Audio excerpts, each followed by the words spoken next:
नमस्कार दोस्तों। पिछले वीडियोज में हमने आपको कांग्रेस की स्थापना से लेकर के 1905 तक जो एक राष्ट्रवादी आंदोलन शुरू हुआ था, उदारवादी चरण जो था, उसकी हमने व्याख्या की थी, उसको बताया था। इस वीडियो में हम क्या करेंगे, अभी उसके आगे नहीं बढ़ेंगे, बल्कि 1858 से कि थोड़ा पहले से लेकर के राजा राम मोहन राय से लेकर के 19 शताब्दी के आखिरी तक, मतलब 1830 से लेकर के 1900 ईस्वी तक के बीच में कुछ धार्मिक सुधार आंदोलन भी चले थे। जैसा राष्ट्रवादी आंदोलन एक तरह से चलने लगा बाद में, थोड़ा सा उसके पहले थोड़ा धार्मिक सुधार आंदोलन भी चल रहे थे। तो मैंने आपको पहले बताया था कि सती प्रथा का दमन हो गया, विधवा पुनर्विवाह की शुरुआत हो गई, या ठगी का दमन हो गया, बाल विवाह का उन्मूलन हो गया। तो ये धार्मिक सुधार भी रहते। तो इसी को हम लोग थोड़ा सा और अच्छे से पढ़ लेते हैं, इसको पूरा समझ लेते हैं कि लगभग इन 60-70 सालों में किस तरह धार्मिक सुधार आंदोलन हुए। हिंदू धर्म में सुधार आंदोलन की बात हुई, इस्लाम मुस्लिम सब में भी हुई, सिखों में भी हुई। इसको पढ़ लेते, ये समांतर चल रहा था धीरे धीरे एक तरीके से। तो इसको कर लेते हैं, उसके बाद फिर हम लोग अगले वीडियोज़ में 1905 की बात पढ़ेंगे। तो पहले इस वीडियो में हम धार्मिक और सामाजिक सुधार की बात करेंगे। मेनली इस वाले वीडियो में हम धार्मिक सुधार आंदोलन की बात करते हैं, फिर नहीं तो बहुत बड़ा हो जाएगी। अगले वीडियो में हम सामाजिक सुधार आंदोलन बनाएंगे। तो इस तरीके से ये भी आप काफ़ी तक पता होना चाहिए। कई बार यहाँ से प्रश्न आ जाता है, प्री में भी आ जाता है और मेंस में भी आ जाता है। मेंस में आ जाता है धार्मिक सुधार आंदोलन की व्याख्या करें, या क्या धार्मिक सुधार आंदोलन जो हो रहे थे वो सही थे गलत थे, उस पर अपना आप एक व्यू प्रस्तुत करें।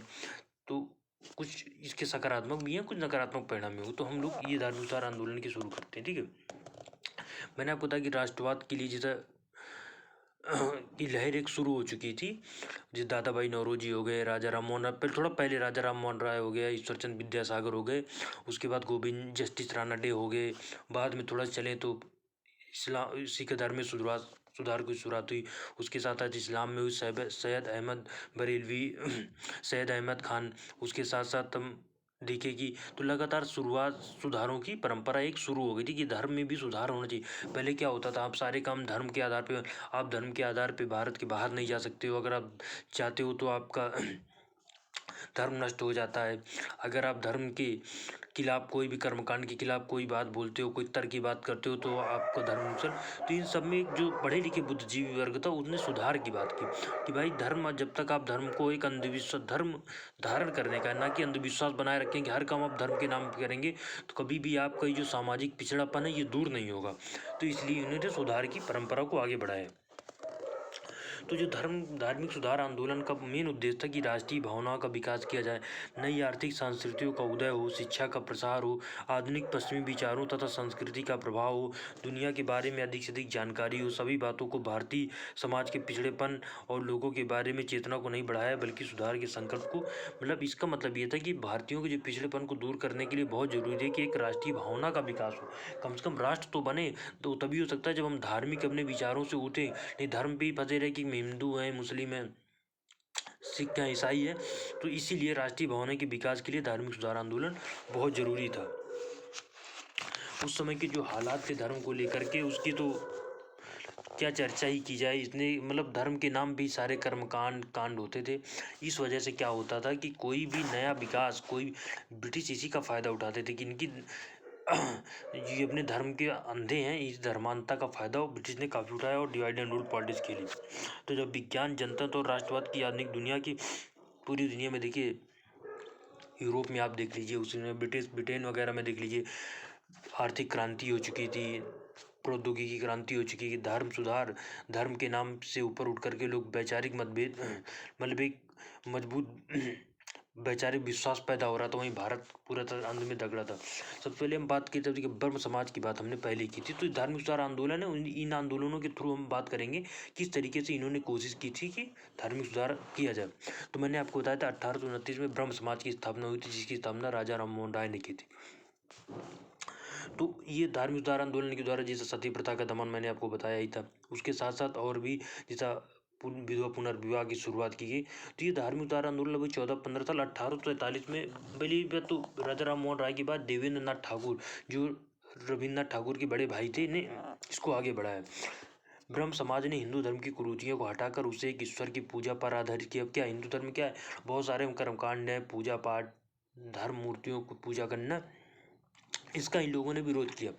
राजा राम मोहन राय ने भी क्या कहते हैं, एकेश्वरवाद, गिफ्ट टू मोनोथिस्ट जो पुस्तक लिखी थी, उसमें एकेश्वरवादियों का उपहार फारसी में लिखी थी कि पूरी दुनिया में भगवान है लेकिन एक है। अनेक नहीं है कि आप अपने हिसाब से कुमार सारे जितने भी हैं इसकी इन्होंने तो वेदों को भी इन्होंने बताया कि वेद पढ़ना चाहिए, वेद पुराण से ही जो हमारी सांस्कृतिक विरासत है वो हमको पहले से पता चलेगी। तो ब्रह्म समाज के बारे में प्रश्न आया करता है, ब्रह्म समाज के संबंध में कथन सही है। ये मूर्त पूजा के मूलता विरोधी थे, नंबर 1।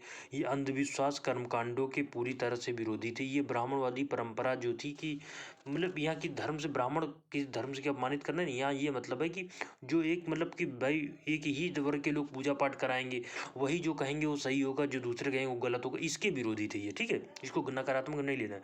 बिना किसी पुरोहित की मस्तता की एक ईश्वर की पूजा, उनका मानना था कि हर व्यक्ति को ईश्वर से सीधा कनेक्ट करना चाहिए, उसे किसी पुरोहित, किसी ब्राह्मण, किसी पंडित की जरूरत नहीं है।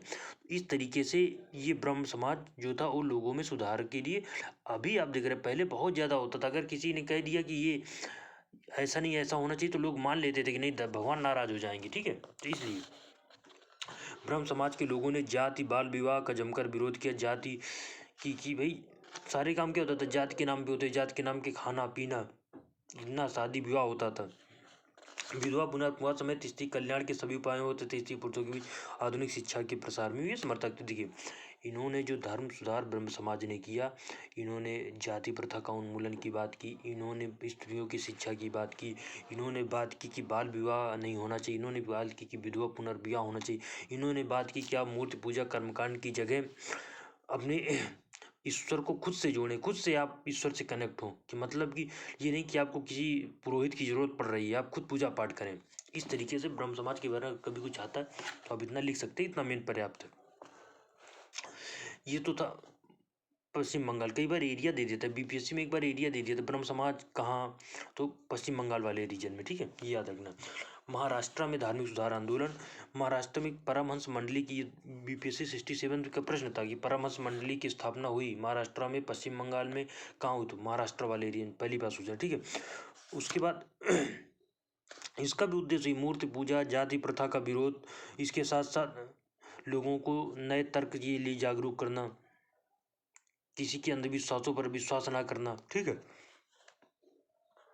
इसी पश्चिमी भारत के सबसे पहले धार्मिक सुधार संभवतः गोपाल हरि देशमुख, जिन्हें लोक हितवादी भी कहा जाता है। पूछा गया यूपी पीछे समेत कई स्टेट में लोक हितवादी किसे कहा जाता था, गोपाल हरि देशमुख को कहा जाता है। उसके साथ साथ इन्होंने माना कि जो पुरोहित होते हैं ये बहुत अपवित्र होते हैं, ये आपको गलत रास्ता दिखाते हैं। इनका भी मतलब वही था कि आप ईश्वर से कनेक्ट होने के लिए आपको किसी पुरोहित की जरूरत नहीं है। देखिए धार्मिक सुधार जो भी आंदोलन हुए उनका सबका निचोड़ एक ही है कि मतलब आप अंधविश्वास ना करें, बहुत मूर्त पूजा ना करें, अपने तर्क का उपयोग करें, केवल आपको किसी पुरोहित की जरूरत ना पड़े, लेकिन थोड़ा अलग अलग तरीके से।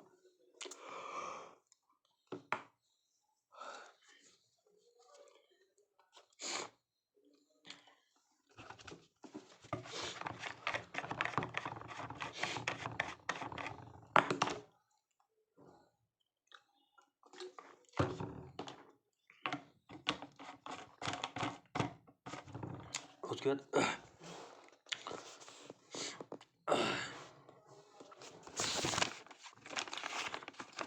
परमहंस मंडली में अगर कोई कभी पूछा जाता है ना कि कौन से प्रमुख नेता थे, तो जीजी भंडारकर और महादेव को भी राणा डे। इस तरीके से अब हम बात करते हैं रामकृष्ण और विवेकानंद के बारे में। देखिए रामकृष्ण के बारे में तो सभी लोग चर्चित है, उनसे ज़्यादा विवेकानंद के बारे, विवेकानंद जी जो थे रामकृष्ण के, तो रामकृष्ण परमहंस 1834 से लेकर 1886 के बारे में इनको एक संत कहा जाता था।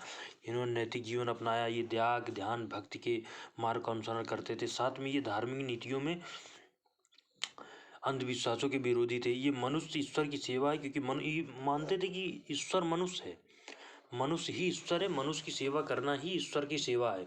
कि भाई एक भूखा व्यक्ति है, अगर वो हमारे सामने तड़प के मर जा रहा है मंदिर के सामने, से अच्छा था कि हम पूजा पाठ करने थे। इनका ऐसा मानना था, मैं व्यक्तिगत से नहीं बता रहा हूँ, कि मतलब ये था कि मनुष्य की सेवा, गरीब की सेवा करना ही ईश्वर की असली सेवा मानी जाएगी। इन्होंने जैसा मुस्लिमों में भी ईसाइयों में भी सुधार की बात की थी। तो रामकृष्ण परमहंस के बारे में नया याद रखना, इनका थोड़ा जीवन काल 1834 से लेकर 1886 तक। ये संत थे, एक तरह से त्याग ध्यान, भक्ति का अनुसरण करते थे। इसके साथ साथ इन्होंने कहा कि मनुष्य की सेवा, प्रश्न आ सकता है कि मनुष्य की सेवा ईश्वर की सेवा, ये कथन है रामकृष्ण परमहंस से जुड़ा हुआ, ठीक है। इसके बाद इनके शिष्य की, जैसा विवेकानंद के बारे में मूल बात है, विवेकानंद के बारे में तो काफ़ी चर्चा, जब 1893 में शिकागो गए थे अमेरिका में, जब वहाँ पे अपना भाषण दिया था, ये आज तक याद है कि हम we the my great American brothers and sister, एक महान अमेरिका के मेरे भाइयों एवं बहनों, जब इन्होंने कहा तो पूरा तड़तड़ाहट से गूंज गया था। तो स्वामी विवेकानंद का सबसे अधिक जोर जो था वो सामाजिक क्रिया पर, तो उन्होंने कहा था, ज्ञान अगर वास्तविक दुनिया में है जिसमें हम रहते हैं तो कर्म से हीन है, तो व्यर्थ है। अपने गुरु की तरह इन्होंने सभी धर्मों की बुनियादी एकता की घोषणा तथा धार्मिक बातों के संकुचन के दृष्टिकोण को, इनका मानना था कि सभी धर्मों, इनकी बातें एक ही हैं, बस थोड़ा हो सकता है तरीका अलग हो सकता है इनका। और साथ में मानना था कि हमें इन पर इस बार एक प्रश्न भी आया है। इन्होंने कहा था कि जो आप तो आप देते हैं किसी को, वही आपस आपको घूम करके मिलता है। अगर आप किसी को अच्छे शब्द बोलेंगे तो आपको अच्छे शब्द सुनने को मिले, किसी को आप गलत बोलेंगे तो आपको गलत शब्द सुनने को मिलेगा। ईश्वर से स्वामी विवेकानंद के बारे में बहुत कुछ बातें बहुत चर्चित है, लेकिन मेन बातें हम यहाँ पे पढ़ेंगे। इनका मानना था कि हमें दूसरे देशों से, पहले क्या होता था, पहले ये होता था कि भाई अगर आप समुद्र क्रॉस कर लेंगे तो आपको धर्म से विभेद करते हैं। ये अमेरिका गए तो समुद्र क्रॉस करके तो इन्हें जाना पड़ा, तो क्या इनका धर्म नष्ट हो गया? तो ये कहते थे कि जब तक आप पूरी दुनिया से अलगाव रखेंगे, खुद को जोड़ेंगे नहीं, तब तक आपका कभी भी एक विकास नहीं हो सकता, आप पिछड़ापन ही रहेगा। और मानना था कि अगर हमारी मातृभूमि के लिए दो महान धर्मों हिंदू और इस्लाम का संयोग, मतलब एक साथ ही रहना है, हिंदू मुस्लिम को कभी भी आपस में झगड़ा नहीं करना चाहिए। ये विचार और धर्म की स्वतंत्रता, विकास तथा कल्याण की अकेली शर्त है, जहाँ ये ना हो कि मनुष्य जाति और राष्ट्र सभी का पतन किए। इनका मानना था कि अगर हमें विकास करना है तो सभी की धार्मिक स्वतंत्रता हो। बाद में देखिए संविधान जब बना तो जोड़ा गया, तो कहीं ना कहीं इन्हीं से ही से प्रेरित था। उसके बाद इन्होंने महान मानवतावादी थे, ये भी अपने गुरु की तरह देश की साधारण जनता, गरीबी, बदहाली और पीड़ा से दुखी होकर इन्होंने एक बार लिखा था कि मैं एक ही ईश्वर को मानता हूँ जो सभी आत्माओं का एक आत्मा है और सब में ऊपर है। मेरा ईश्वर दुखी मानव, जैसे रामकृष्ण परमहंस ने क्या कहा था कि भाई ईश्वर की सेवा ही भगवान, गरीब व्यक्ति की सेवा ही ईश्वर की सेवा है, मनुष्य की सेवा ही ईश्वर की सेवा है। ऐसा ही लगभग इन्होंने कहा कि मेरा ईश्वर जो है दुखी मानव है और मेरा ईश्वर पीड़ित मानव है, मेरा ईश्वर हर जाति का निर्धन मानव है। इनका मतलब जो समाज में दुख है, जो समाज में पीड़ित है, जो समाज में निर्धन है, तो इन सबको सेवा करना ही रियल में ईश्वर, यही ईश्वर है। अगर आप बहुत ईश्वर की पूजा पाठ करते हो और गरीबों का हक छीनते, तब आप ईश्वर की भक्ति के योग्य नहीं है, काबिल नहीं है। इन्होंने शिक्षित भारतीयों से ये भी कहा था कि जब तक लाखों लोग भूख तथा ज्ञान से ग्रस्त हैं, मैं उन सभी आदमियों को इसका जिम्मेदार मानता हूँ जो इन्हीं के द्वारा जो उसके खर्च पर शिक्षा पाकर भी उन पर कोई ध्यान नहीं देता। मतलब इनका मानना था कि अगर हम शिक्षित हैं और हम किसी को शिक्षित नहीं कर रहे हैं तो इसका मतलब हम कि देशद्रोही हैं, इनका मानना था।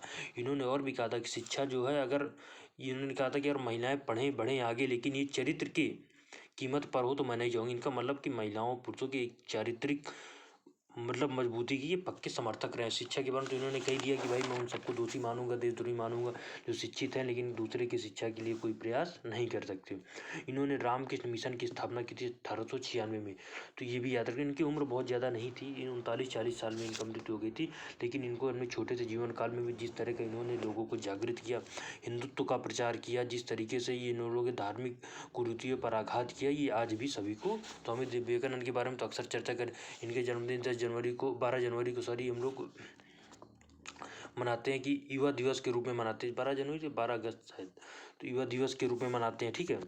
स्वामी दयानंद और आर्य समाज, इसके बाद हम लोग चर्चा करेंगे बैक टू वेदास। स्वामी दयानंद ने कहा था, आर्य समाज की स्थापना की थी 1875 में।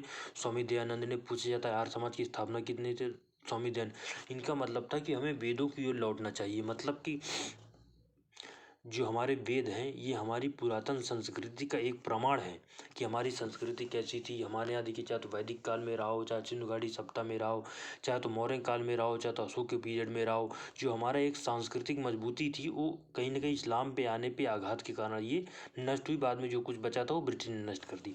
तो इन्होंने कहा कि हिंदू धर्म को सुधार के लिए बहुत ज़रूरी है कि अज्ञानी पुरोहितों से दूर रहें। देखिए कहीं ना कहीं पुरोहितों का सबने विरोध किया। इनका ये मतलब था कि जो पुरोहित है यही लोगों को सच्ची बातें नहीं बता रहे हैं और अपने फायदे के लिए ये लोगों को अंधविश्वास के जड़ में रखना चाहते हैं।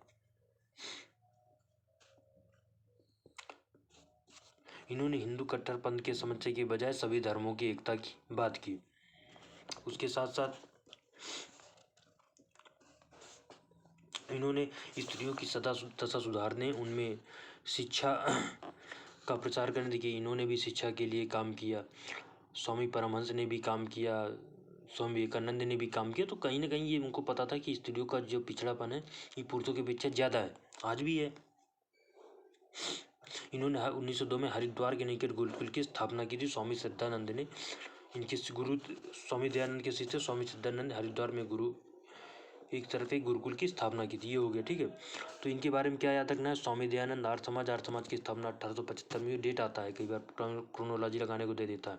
स्वामी दयानंद ने 1875 में स्थापना की थी। इनका मकसद था कि हिंदू धर्म में सुधार किया जाए, पुरोहितों पर निर्भर ना रहा जाए। उसके साथ साथ इन्होंने लोगों को इस बात के लिए जागरूक किया कि सभी धर्म जो हैं वो एक ही विचार रखते हैं कि इस धर्म के प्रति नफरत नहीं करना है। इन्होंने स्त्रियों की दशा सुधारने के लिए काफ़ी प्रयास किए और साथ में इन्होंने ये कोशिश की कि लोगों को धर्म परिवर्तन नहीं किया जाना चाहिए कि आप हिंदू से मुस्लिम मर रहे हो, मुस्लिम से जिसका जिस धर्म में जन्म हुआ उसको उसी धर्म में ही मरना चाहिए। ये अच्छी बात है, कोई कट्टरता नहीं है भाई, ठीक है। I am Hindu, I do not change to my religion in others. ये इस्लाम है, वो इस्लाम से क्यों दूसरे धर्म में बदलेगा? तो उसको इनका मानना था कि जैसा पैदा हो उसको वैसा ही मरना चाहिए। तीसरी बात करते हैं थियोसॉफिकल सोसाइटी की बात करते हैं। थियोसॉफिकल सोसाइटी में एक बहुत बड़ा जुड़ा नाम है एनी बेसेंट जी का। तो ये हम लोग पहले चर्चा कर लेते हैं। थियोसॉफिकल सोसाइटी की स्थापना कौन किया? मैडम HP ब्लावात्स्की तथा कर्नल HS ऑलकॉट, ये याद रखना है। मैडम HS ब्लावात्स्की तथा कर्नल HS ऑलकॉट द्वारा की गई थी, अमेरिका में की गई थी। इसकी एक शाखा भारत आई थी, ये भारत में भी आ गए और 1886 में मद्रास के करीब अडियार में इन्होंने एक सोसाइटी का मुख्यालय स्थापित किया। तो ये याद रखना किसने की थी? मैडम HS ब्लावात्स्की व कर्नल SL ऑलकॉट ने अमेरिका में की थी। इसकी एक शाखा भारत में क्योंकि इसका क्या था अभी हम आगे बता रहे। तो 1893 में भारत आई थी एनी बेसेंट जो थी ये भी भारत आई। इन्होंने क्या किया, ये शुरुआत में थियोसॉफिकल सोसाइटी की मतलब एक तरह से भारत में स्थापना में काफ़ी योगदान दिया कि भारत में भी इसकी एक शाखा को बढ़ाने में इन्होंने काफ़ी मदद की, काफ़ी कुछ प्रचार किया। बाद में भारतीय राष्ट्रीय कांग्रेस में शामिल हो जाती है। 1970 में कलकत्ता अधिवेशन में इन्होंने पहली महिला कांग्रेस, पूछा जाता है पहली महिला कांग्रेस कौन थी? एनी बेसेंट थी, जिन्होंने कांग्रेस की अध्यक्षता भी की थी।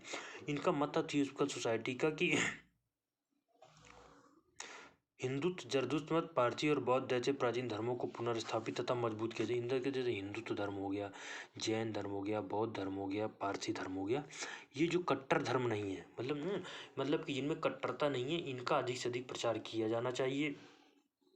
इन्होंने आत्मा के पुनरागमन तथा सिद्धांत का प्रचार किया। धार्मिक पुनर्स्थापवादियों के रूप में थियोसॉफिकल सोसाइटी ने बहुत ज़्यादा सफलता तो नहीं मिली, लेकिन इन्होंने इस दिशा में काफ़ी प्रयास किया कि भाई इन वाले धर्मों का प्रचार किया जाए, इनमें भी जो कुरीतियाँ हों इनको दूर करने का प्रयास किया जाए। श्रीमती एनी बेसेंट के प्रमुख बनारस, जो आज केंद्रीय विश्वविद्यालय था पहले, इसको बनारस हिंदू यूनिवर्सिटी जिसे आज बोलते हैं, इसकी स्थापना पंडित मदन मोहन मालवीय हो गए, एनी बेसेंट हो गए, इन लोगों ने की थी, जिसे पहले हिंदू विद्यालय की कहा जाता था। बाद में इसका नाम बदल करके बनारस हिंदू विश्वविद्यालय कर दिया गया। मैंने आपको ये बता दी कि एनी बेसेंट पहली महिला थी जिन्होंने 1917 में कलकत्ता अधिवेशन की अध्यक्षता की थी और पहली महिला अध्यक्ष थी। और पहली भारतीय महिला कौन पूछेगा तो सरोजिनी नायडू थी 1925 में, जिन्होंने कानपुर अधिवेशन की अध्यक्षता की थी। ये दो बातें याद रखना है। उसके बाद थोड़ा मुसलमानों में सुधार की, ये तो हमने हिंदुओं में एक तरह देख लिया, जैसा कि राम के दयान आर्य समाज, ब्रह्म समाज, स्वामी दयानंद सरस्वती, इनके थियोसॉफिकल सोसाइटी भी जो थी, भले ही अमेरिका में इसकी स्थापना हुई, लेकिन इसका जो सुधार था बेसिकली हिंदुत्व को लेकर के ही था, ठीक है। अब थोड़ा इस्लाम में सुधार की बात करें। सर सैयद अहमद खान, जिन्होंने अलीगढ़ आंदोलन चलाया था, इनका ये मुसलमानों के प्रमुख सुधारक थे। 1817 में इनका जन्म हुआ और 1898 में इनकी मृत्यु हो गई थी। इन्होंने देखा कि मुसलमानों जो धार्मिक पिछड़ापन है ना, उनमें बहुत ज़्यादा अंधविश्वास था, कि वो भी मानते थे कि मतलब बहुत ज़्यादा कि स्त्रियों को नहीं निकलने देना चाहिए, समुद्र नहीं पार करना चाहिए। तो उन्होंने इस मुसलमानों की शिक्षा के रूप में बहुत सारा काम किया। इनका मानना था कि कोई धर्म अगर जड़ हो जाएगा तो फिर वो आगे नहीं बढ़ पाएगी। नदी क्या है, नदी अगर लगातार बहती रहती है तो उसका पानी पिए योग्य तक रहता है। लेकिन अगर वही नदी क्या हो जाए, एक जगह रुक जाए, तालाब बन जाए, तो क्या होगा, वो पानी पीने के लिए नहीं, कभी हमने क्या तालाब का पानी पीते हैं, हम ये सुनेंगे नदी का पानी पीते हैं। तो धर्म भी ऐसा ही होता है। धर्म क्या होता है कि लगातार प्रवाहमान होना चाहिए, नए नए सुधारों को अपनाना चाहिए और पुरानी परंपरागत रीतियों को छोड़ देना चाहिए। लेकिन धर्म के मूल ढांचे को कभी नहीं बदलना चाहिए उसमें जो। उसके बाद इन्होंने क्या कहा कि विचारों की स्वतंत्रता को हमें विकसित करना है, हमें ऐसा विचार रखना है जो कहीं कट्टरता से कहीं परे हो। ठीक है। इन्होंने छात्रों को शिक्षा के लिए प्रेरित किया, साथ में छात्रों से कहा कि दूसरे धर्मों का सम्मान करो, खुले दिल वाले सहिष्णु बनने का मतलब, सहिष्णु का मतलब होता है कि सभी धर्मों का सम्मान करने वाला व्यक्ति। बंद दिमाग जो होता है वो एक तरीके से, भाई आज जो कट्टरता क्यों है कुछ लोगों में, क्योंकि वो उससे परे सोचना ही नहीं चाहते। तो इसलिए जो शिक्षा की काम, क्यों शिक्षा जो होती है दिमाग को ताला खोलने का काम करती है। इसीलिए इन्होंने कहा कि शिक्षा की व्यवस्था की जाए। खासतौर इस्लाम में तो इन्होंने इस सुधार की आंदोलन की बात की थी, सभी धर्मों के समर्थक थे। इसीलिए जो इन्होंने 1875 में अलीगढ़ में Mohammedan Anglo Indian oriental college की स्थापना किया। इनका मकसद ये था कि एक ऐसा कॉलेज होना चाहिए जो मुस्लिमों के सुधार आंदोलन के रूप में शुरुआत में काम किया। आज वही कॉलेज अलीगढ़ आंदोलन, अलीगढ़ मुस्लिम आंदोलन के मुस्लिम कॉलेज के नाम से जाना जाता है, मुस्लिम विश्वविद्यालय। तो कब 1875 में इन्होंने अली, देखिए कितनी चीज़ें हो रही हैं। 1875 में अलीगढ़ मुस्लिम यूनिवर्सिटी खुल रही है, 1875 में ही आर्य समाज की स्थापना हो रही है। तो कहीं ना कहीं ये एक सुधार आंदोलन सभी धर्मों में परंपरागत रूप से चल रहा था। तो इसीलिए मैंने इसको इसलिए पढ़ा है कि इस समय आपको थोड़ा समझ में आना चाहिए कि एक तरफ तो हमारा राजनीतिक करवट ले रही है, दूसरी तरफ हमारा धार्मिक सुधार भी चल रहा है। ये दोनों आगे जाकर के भी मिलेंगे। जब इंदर को तो कांग्रेस तब देश स्वतंत्र होगा। ठीक है। इनका मानना था कि धर्म जो होता है ये व्यक्ति को, मैंने कई बार आपको बताया, धर्म धारण करने का है कि मतलब जैसे हम विचार रख के, भाई हम हिंदू धर्म से हैं तो हम हिंदू धर्म के अनुसार करते हैं, कोई इस्लाम है तो इस्लाम के धर्म। धार्मिक स्वतंत्रता की बात जो संविधान में की गई सब इन्हीं से प्रेरित थे कि जो हमारे आंदोलनकारी थे, जो हमारे स्वतंत्रता संग्राम सेनानी थे, ये धर्म की स्वतंत्रता को बहुत महत्व देते थे कि भाई धर्म राज्य का नहीं होना चाहिए। तो यहीं से सब प्रेरित है। ठीक है। ये कहते थे कि अब पारस्परिक मतभेद हो गया, अकड़ हो गया, विरोध की भावनाओं को त्याग करके हिंदू मुस्लिम सभी को एक होना चाहिए। सर समय तक काफ़ी लंबे समय तक धार्मिक सहिष्णुता के समर्थक रहे। बाद में आकर के इनके बारे में कहा जाता है कि ये थोड़ा कट्टर हो गए थे, लेकिन शुरुआत में इन्होंने बहुत एक लंबे समय तक इन्होंने भारत में धार्मिक एकता के लिए काफ़ी काम किया था। मोहम्मद इकबाल के बारे में, मोहम्मद इकबाल जो थे एक महान कवि थी माने जाते हैं। इन्होंने अपनी कविता के द्वारा मुसलमान नौजवानों, हिंदुओं के दार्शनिक और धार्मिक दृष्टिकोण पर गहरा प्रभाव डाला तथा विवेकानंद की उन्होंने भी निरंतर परिवर्तन और आबाद कर्म पर बल दिया था। मोहम्मद इकबाल की के बारे में कहा जाता है कि इन्होंने जो कई सारे ऐसी कविताएं लिखी जो भारतीयों की एकता के लिए, सहिष्णुता के लिए ज़रूरी थे। बाद में ये थोड़ा कट्टरता की तरफ चले गए थे। इनको कुछ ये भी माना जाता है कि पाकिस्तान की जो बनने में भी इनका भी एक रोल रहा है। उसके बाद हम थोड़ा इस्लाम के, हिंदुओं के बारे में सुधार की बात कर ली, हम पारसियों के बारे में बात की। अब हम थोड़ा मुसलमानों के बारे में बात कर ली, हम थोड़ा पारसियों के सुधार, धार्मिक सुधार आंदोलन के बारे में बात करते हैं। देखिए पारसी धर्म आज भी कोई बहुत ज़्यादा संख्या भारत में नहीं, 10,000 के आसपास है। सरकार ने पारसियों के संरक्षण के लिए जियो पारसी योजना भी चलाई थी। तो अगर हम भारतीय सुधार आंदोलन की बात करें तो पारसियों में सबसे प्रमुख 2-3 नाम आते हैं। पहला आता है जैसा कि दादा भाई नौरोजी जी का, उसके बाद नौरोजी फरदूनजी ने 1851 में रहमानी मजदाइन सभा रिलीजियस रिफॉर्म एसोसिएशन की स्थापना की थी। इसमें नाम पूछ लेता है कि जो रहमानी मजदाइन सभा थी इसकी स्थापना कब हुई, 1851 में। इसके प्रमुख नेता कौन थे? नौरोजी फरदूनजी, दादा भाई नौरोजी और एस बंगाली। ठीक है। इनको कोई कि भाई पारसियों में भी बहुत कट्टरता थी, उन्हें भी स्त्रियों की शिक्षा की बात की गई, उनमें भी ये बात की गई कि आप धार्मिक रूढ़वादिता से आगे हो। देखिए सभी धर्मों में कट्टरता थी, ऐसा नहीं कि केवल एक में, सब में सब स्त्रियों के खिलाफ बगाव मजबूत थे कि भाई स्त्रियों को पढ़ने नहीं देना है, आगे नहीं बढ़ने देना है, पुरुषवादी संगठन वर्चस्व आपको सभी में दिखेगा। उसके साथ साथ इन्होंने आधुनिकीकरण, पश्चिमी शिक्षा का प्रचार के बारे में काफ़ी कुछ, मैंने दादा भाई नौरोजी के बारे में तो आपको बताया ही था कितना ज़्यादा कि इन्होंने किस तरीके से ब्रिटिश के साथ मिल करके एक लंबे समय तक कोशिश करते रहे कि भारतीयों की स्थिति में सुधार किया जाए। ये पारसी भी। हम थोड़ा सा बात करते हैं सिखों के सुधार के आंदोलन में। सिखों के सुधार की बात की जाती है 1920 के बाद। एक अकाली, जो आज पार्टी है अकाली दल, जो पंजाब में है, वो एक तरह से ये सुधार में गुरुद्वारे क्या थे, ये भ्रष्टाचार के अड्डे बन चुके थे।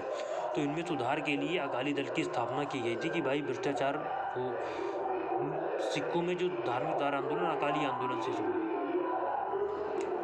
अकालियों का जो मुख्य उद्देश्य था गुरुद्वारों के प्रबंधन को शुद्धिकरण करना था। साथ में अकालियों ने कानून बनाया कि गुरुद्वारों के लिए भी कानून बनाया जाए। इन्होंने सरकार के खिलाफ एक सत्याग्रह छेड़ने का भी प्रयास किया। ये भी मानते थे भाई कि सभी आंदोलन बुद्धिवाद मानवतावाद के सिद्धांतों पर आधारित है। सभी धर्मों को एक साथ रहना चाहिए। सिखों में भी जो कमजोरियां हैं, महिलाओं के खिलाफ जो अन्याय हो रहा है उसमें बहुत ज़्यादा होता था। सिखों में भी ये बात एक तरह कट्टरता फैली रहती थी कि मतलब एक सबसे बड़ा धर्म है हम, सबसे मजबूत धर्म है हम, तो हम ये नहीं होना चाहिए था।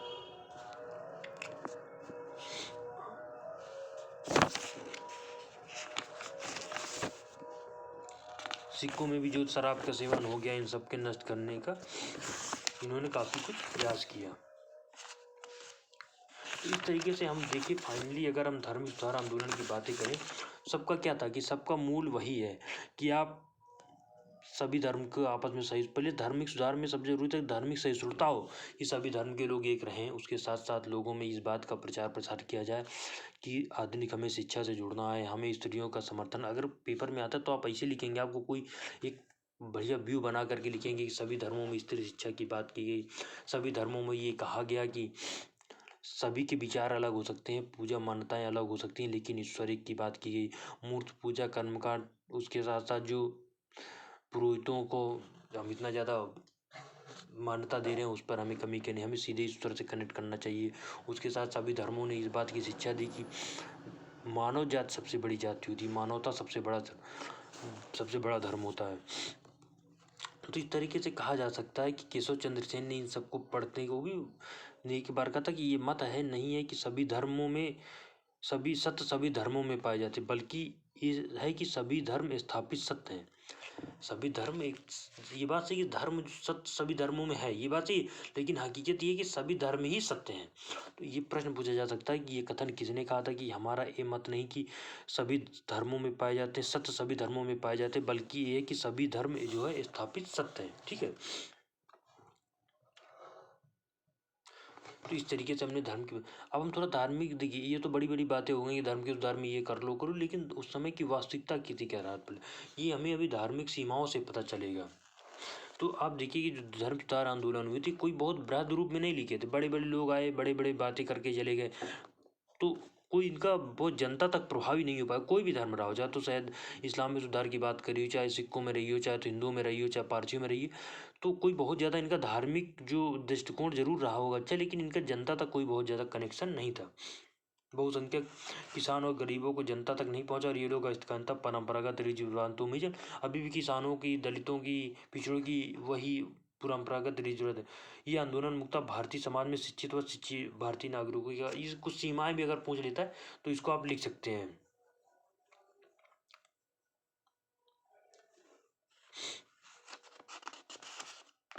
इसने आंदोलन ने क्या किया था कि सकारात्मक शिक्षाओं का भी बाद में विरोध करने लगे। इससे मानव बुद्ध और वैज्ञानिक दृष्टिकोण की श्रेष्ठता के विचार को ही धक्का पहुंचने लग गया था। ठीक है, उसके साथ साथ ये जो बड़ी बड़ी बातें करने लगे, बाद में यही जो धार्मिक धारा है ये आगे चल करके कहीं ना कहीं धर्म के विभाजन का कारण बन जाएगा। क्यों? क्योंकि सब अपने अपने सुधार की बात करेंगे, सुधार की बात करते करते इतना आगे निकल जाएंगे कि दूसरों की बुराइयां करने लगेंगे। मैं अभी आपको बताऊँ तो आगे जब हम लोग बात करेंगे कि किस तरीके से जो हिंदू मुसलमानों की दूरियां बढ़ती हों, तो वहीं से आधार भी तैयार हो जाता है। वही कहते हैं ना कि भाई ये तो बहुत अच्छे उद्देश्य की है, लेकिन इसका इफेक्ट गलत पड़ जाता है। फिर हिंदू मुसलमान और सिख आपसी फूट का शिकार होने लगे, ऊंची तथा नीची जातियों के बीच हिंदुओं की दरार पड़ने लगी। सबको समझ आने लगे ना कि इनकी वजह से अगर आप ये कहेंगे कि पुरोहित ही आपकी जो दुर्दशा का कारण है, तो क्या होगा, लोग पुरोहितों से नफरत करेंगे, पुरोहितों से नफरत करेंगे तो ब्राह्मणों से नफरत हो जाएगी। जब आप ये कहेंगे कि मुसलमानों में सुधार होना चाहिए, तो ये बताया जाएगा कि हिंदुओं में देखिए कितनी बड़ी बड़ी लोग बड़े बड़े पदों पे हैं, हिंदू देखिए कितना शिक्षित है, तो फिर हिंदू मुसलमानों के मन में खींच आने लगेगा कि नहीं ये इन्हीं की वजह से हम पिछड़े हैं। तो कहीं ना कहीं ये जा जाके एक विभाजन का रूप भी लेने लगेगा। धार्मिक सहिष्णुता की बात करते करते हम धार्मिक असहिष्णुता में चले जाएंगे। तो तो इस तरीके से इस वीडियो में मैंने आपको लगभग आधे घंटे में धार्मिक सुधार आंदोलन के बारे में चर्चा कर दी है। अगले वीडियो में मैं सामाजिक सुधार आंदोलन की बात करूँगा, नहीं तो काफ़ी बड़ा हो जाएगा। इसको आप एक बार देख लेंगे। Thank you.